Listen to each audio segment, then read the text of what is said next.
लेकिन जब बात देश के साथ खड़े होने की हो, तब सत्ता का साथ ही राष्ट्रहित माना जाता है। आए दिन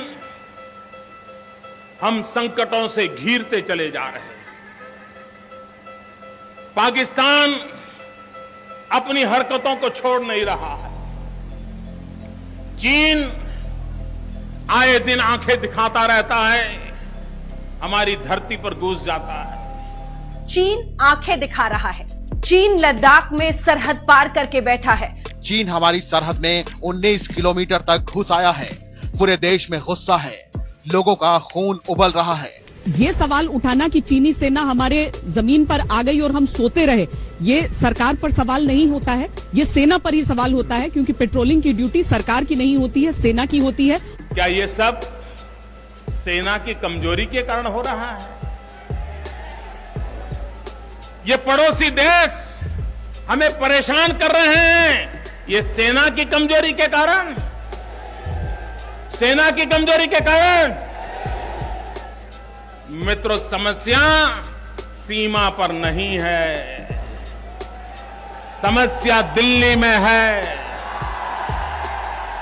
चीन अपनी हरकतों से बाज नहीं आ रहा है और सरकार बैकफुट पर है। चीन की घुसपैठ पर सत्ते में है पूरा देश। सबके मन में सवाल कि क्यों हाथ पर हाथ धरे बैठी है सरकार। सरकार के ढूलमूल रवैये पर विपक्ष ने तेवर कड़े किए। एक तरफ भारतीय सीमाओं पर बढ़ती चीनी सैनिकों की घुसपैठ और दूसरी तरफ विपक्ष के नुकीले सवालों के तीर झेलती भारत सरकार को सूझ ही नहीं रहा कि वो चीनी दुस्साहस का क्या जवाब दे। राहुल गांधी कह रहे थे प्रधानमंत्री को कि सामने आइए, डरिए मत, हम सब आपके साथ हैं, ललकार रहे थे। सोनिया गांधी ने कहा है चीन ने हमारी जमीन पर कब्जा कर लिया है। तो एक तो इस जानकारी का स्रोत जो वो दावा कर रही हैं। आप कह रही हैं कि स्रोत क्या है?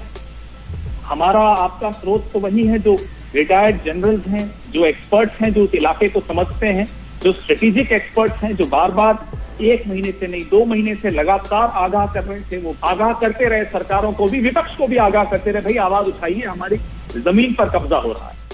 ये सवाल उठाना कि चीनी सेना हमारे जमीन पर आ गई और हम सोते रहे, ये सरकार पर सवाल नहीं होता है, ये सेना पर ही सवाल होता है, क्योंकि पेट्रोलिंग की ड्यूटी सरकार की नहीं होती है, सेना की होती है। कुछ भी देखिए अंजना जी, मुझे तो बड़ा आश्चर्य हुआ। इन्होंने कहा झूले खा रहे थे प्रधानमंत्री जी, मूंगफली खा रहे थे और चाइना से हिंदुस्तान को बचा नहीं रहे थे। मैं बताऊं मैं नेहरू जी क्या कर रहे थे 62 के समय, बताऊं?